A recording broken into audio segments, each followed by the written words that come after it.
Hello friends, welcome to cooking story. பொங்கல்னாவே அதுக்கு முன்னாடி மாதமான மார்கழி மாதம் ஃபுல்லாக க்ளீனிங் ஒர்க் எல்லார் வீட்லேயும் ஆகிட்டுருக்கும்.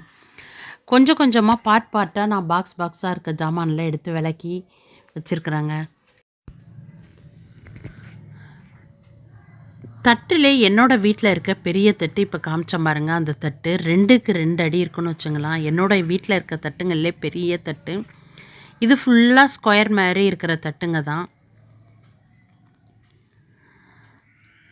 அதுக்கப்புறம் ரவுண்ட் தட்டு தனியாக இருக்கும். அது தனியாக ஒரு நாள் இது போல் கொஞ்சம் கொஞ்சமாக எடுத்து விளக்கிட்டா வேலை ஈஸியாக இருக்கும்.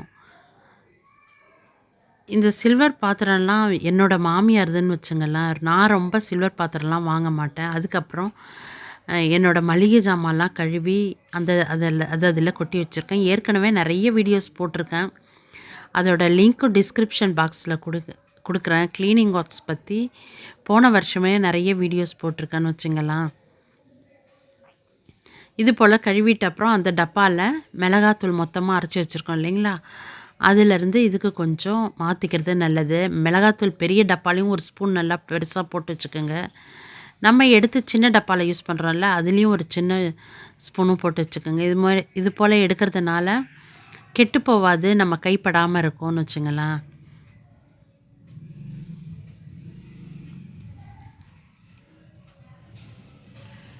மளிகை ஜாமான் கழுவுறதுன்னா முன்னாடி நாளே ஜாமானை நல்லா ஒரு டப்பில் போட்டு சர்ஃப் போட்டு கொஞ்சம் ஊற வச்சுட்டு மறுநாள் எழுந்து விளக்குனிங்கன்னா சீக்கிரமாக அழுக்கெல்லாம் ஊறி இருக்கும். ஈஸியாக விளக்கி எடுத்துடலாம். நான் அது போல் தான் முன்னாடி நாள் எல்லா ஜாமானையும் வேறு ஒரு டப்பாவில் கொட்டிட்டு இந்த டப்பாங்களை சர்ஃபில் ஊற வச்சுட்டு மறுநாள் எழுந்து கழுவிட்டேன். ஈஸியாக இருந்தது. அதுக்கு அடுத்தது மிதியடிலாம் இது போல் ஒன்றா சேர்த்து வச்சு முன்னாலே நல்லா ஒரு 2-3 அலசி ஒரு கொஞ்சம் சர்ஃப் போட்டு ஊற வச்சுடுங்க. தண்ணியிலே ஊறட்டும். ஊறின உடனே மறுநாள் எழுந்து மிஷினில் போட்டு எடுத்துருங்க. ரொம்ப நல்லாயிருக்கும். அந்த 15 மினிட்ஸ் இருக்கும் என்னதில் போட்டு டக்குன்னு எடுத்துடுவேன்.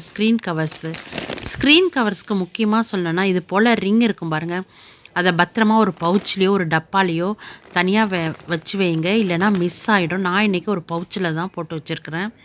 இதை மிஷினில் போட்டு காய வச்சு எடுத்துட்டு மீண்டும் போடுறப்ப இது எடுக்கிறதுக்கு யூஸ்ஃபுல்லாக இருக்கும். பத்திரமா சேகரித்து வைக்கணும். ஷோஃபா கவர்ஸ் எல்லாம் ஃபஸ்ட்டு எடுத்துட்டு அதை மிஷினில் போட்டுட்டு இது போல் வெயிலில் காய வைக்கிறத நான் ஏப்ரலில் வச்சுக்கலான்னு சொல்லிட்டு, ஏன்னா மார்கழி மாதம் பனிமூட்டமாகவே இருக்குது. ரொம்ப நல்ல வெயில் இருக்கிற மாதிரி தெரியல.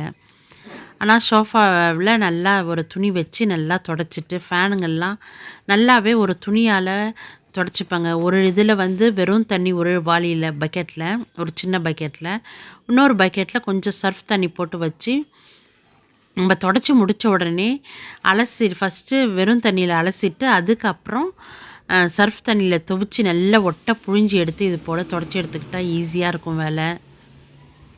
கதவுங்களும் இது போல் தாங்க தொடச்சேன். ஒரு டைம் நான் தேங்காய் உப்பு கொட்டி வைக்கிற ஏனத்தை எப்பொழுதும் உப்பு தீர்ந்த உடனே நல்லா கழுவி காய வச்சுட்டு மீண்டும் உப்பு கொட்டுங்க. ஏன்னா உப்பு பாத்திரத்தை நம்ம அடிக்கடி யூஸ் பண்ணுவோம். அழுக்கு அதிகமாக சேர்ற இடம். அதனால் எப்போ உப்பு தீர்ந்துட்டாலும் அந்த பாத்திரத்தை நல்லா கழுவிட்டு வெயிலில் காய வச்சுட்டு அதுக்கப்புறம் கொட்டுங்க. உப்பு பாத்திரமும் சர்க்கரை பாத்திரத்தையும் நான் இது போல் தாங்க செய்வேன். ஏன்னா அடிக்கடி நம்ம அதை எடுப்போம் இல்லைங்களா, அதனால் அழுக்கு அதிகமாக சேர வாய்ப்பு இருக்குது. அதுக்காக அந்த பொருள் தீர்ந்த உடனே கழுவி காய வச்சுட்டு மீண்டும் கொட்டி வச்சா பார்க்க பளிச்சுன்னு நல்லா இருக்குங்க. என்ன இதை கொட்டுறதுக்கு இவ்வளோ கஷ்டப்படுறேன்னு பார்க்குறீங்களா? ஒரு கையில் கேமராவை பிடிச்சிக்கிட்டு ஒரு கையில் கொட்டுறேன். அதனால தான் கொஞ்சம் கஷ்டமாக இருக்குது. க்ளீனிங் டிப்ஸ் நிறைய நான் போட்டிருக்கேன், வீடியோஸ் போட்டிருக்கேன். என்னோடய டிஸ்கிரிப்ஷன் பாக்ஸில் லிங்க் கொடுக்குறேன், அவசியம் பாருங்கள்.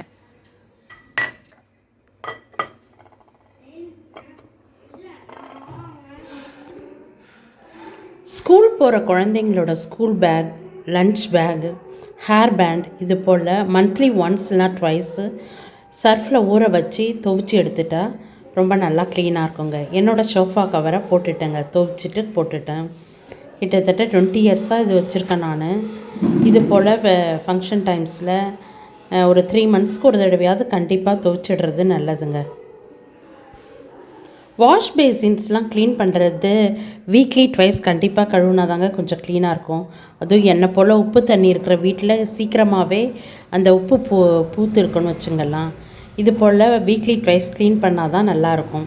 அடுத்தது டாய்லெட்ஸ் எல்லாம் எப்படியும் நம்ம வீக்லி ஒன்ஸ் கழுவிட்டாலும் வருஷத்துக்கு ஒரு தடவையாவது இல்லை 6 மாதத்துக்கு ஒரு தடவையாவது ஆள் வச்சு க்ளீனாக கழுவுவாங்க பாருங்கள். அது போல் கழுவிட்டால் ஒரு 500 ருபீஸ் வாங்குறாங்கன்னு நினைக்கிறேன்.